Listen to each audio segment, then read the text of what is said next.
Hi friends, రాము తెలివి ఈ కథ మీకోసం. హాయ్ చుట్కీ. హాయ్ చోటు, చెప్పు. ఏం లేదు చుట్కీ, మన ఈ కథ మీకోసం వాళ్ళు కథలు పెట్టడానికి ఎంత కష్టపడుతున్నారు. కథలు చెప్తున్నారు, ఎడిటింగ్ చేస్తున్నారు, మంచి మంచి కంటెంట్ ఇస్తున్నారు, ఇంకా మోటివేషనల్ కోట్స్ కూడా పెడుతున్నారు. అవును చోటు, మరి సబ్స్క్రైబర్స్ ఎందుకు చుట్కీ ఇంత తక్కువ ఉన్నారు వీళ్ళకి? ఫ్రెండ్స్, మరి మీరు కూడా వీళ్ళకి సపోర్ట్ చేయండి. లైక్ చేయండి, షేర్ చేయండి, కామెంట్ చేయండి, సబ్స్క్రైబ్ చేయండి, మర్చిపోకుండా బెల్లును కూడా క్లిక్ చేయండి. సరేనా చుట్కీ, ఇక మనం వెళ్దామా? రాము చాలా తెలివైన పిల్లవాడు. తను చదివేది 4వ తరగతే, కానీ 10వ క్లాస్ పుస్తకాల్ని కూడా అవలీలగా చదివేస్తాడు. వాడి స్నేహితులు, ఉపాధ్యాయులు వాడిని తెలివిగల రాము అంటూ ఉంటారు. రాము వాళ్ళ నాన్న గోపాలం గారు గ్రామ పంచాయతీ సర్పంచి.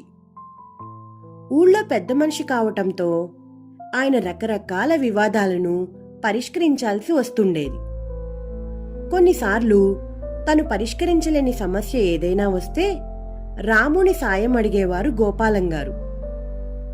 అట్లాంటప్పుడు రాము తన తెలివినంతా ఉపయోగించి ఆ సమస్యలకు సమాధానం వెతికేవాడు. ఒకసారి అట్లాంటి చిక్కు సమస్య ఒకటి వచ్చి పడింది గోపాలం గారికి. ఆ రోజున రంగయ్య, సూరయ్య ఇద్దరూ గొడవ పెట్టుకుని పరిష్కారం కోసం గోపాలం గారి దగ్గరకు వచ్చారు.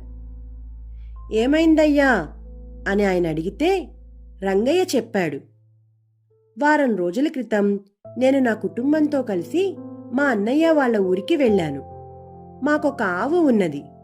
మేమంటే వెళ్తాం గాని మా ఆవుని బస్సులో తీసుకుపోలేం కదా. అందుకని నా స్నేహితుడు సూరయ్య దగ్గర ఉంచాను ఆవును.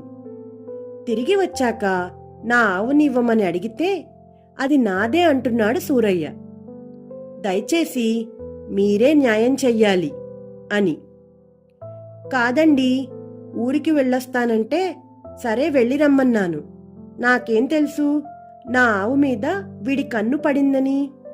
ఇన్నాళ్ల తర్వాత వెనక్కి తిరిగి వచ్చాడు. మా ఆవుని పట్టుకొని తనదంటున్నాడు. నా ఆవు వాడిది ఎట్లా అవుతుంది? మీరే చెప్పండి అన్నాడు సూరయ్య. గోపాలం గారికి ఏం చెయ్యాలో తోచలేదు. వాళ్ళిద్దరినీ రకరకాలుగా ప్రశ్నించి చూశారు. ఏమీ తేలేటట్లు కనబడలేదు.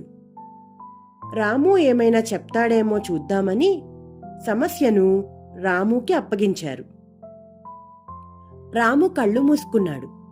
కొంచెంసేపటికి రంగయ్యను దగ్గరికి పిలిచి, మీ ఆవును మీరు ఏమని పిలుస్తారు అని అడిగాడు. నేను దాన్ని శివుడు అని పిలుస్తాను చెప్పాడు రంగయ్య.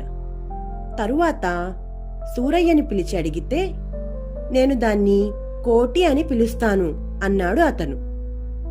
దాంతో రాముకి పరిష్కార మార్గం దొరికినట్లయింది. వెంటనే ఆవుని చావడికి రప్పించాడు. చుట్టూ అందరూ గుండ్రంగా నిలబడి ఉన్నారు. మధ్యలో ఆవు నిలబడి దిక్కులు చూస్తూ ఉన్నది బెరుకుగా. కోటి, ఇటు చూడమ్మా, సూరయ్య నిజం చెబుతున్నాడా అమ్మా, చెప్పు అడిగాడు రాము ఆవునే చూస్తూ. ఆవు ఏ చప్పుడు చేయలేదు. వెంటనే ఓయ్ శివుడు, నువ్వు చెప్పు అన్నాడు రాము ఈసారి.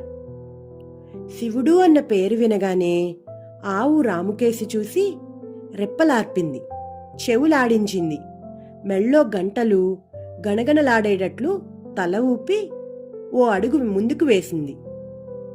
దాంతో అక్కడ చేరిన వాళ్ళందరికీ అర్థమైపోయింది నేరం ఎవరిదో. మరుక్షణం సూరయ్య కూడా తన తప్పు ఒప్పుకొని ఆవును రంగయ్యకు అప్పగించాడు. అందరూ రాము తెలివిని మెచ్చుకున్నారు. గోపాలం గారు నవ్వేసి సూరయ్యను గట్టిగా మందలించి వదిలేశారు. అయితేనేమి, పాడి ఆవు మీది ఆశతో స్నేహితుడినే మోసం చేసిన సూరయ్య ఆ తర్వాత ఇక ఊళ్ళో తలెత్తుకుని తిరగలేకపోయాడు. చివరికి అతను ఊరిని విడిచి ఎక్కడికో వెళ్ళిపోవాల్సి వచ్చింది. ఈ కథ మీకోసంలో ఈ కథ మీకు నచ్చిందా పిల్లలు? నచ్చినట్టయితే లైక్ చేయండి, షేర్ చేయండి, కామెంట్ చేయండి.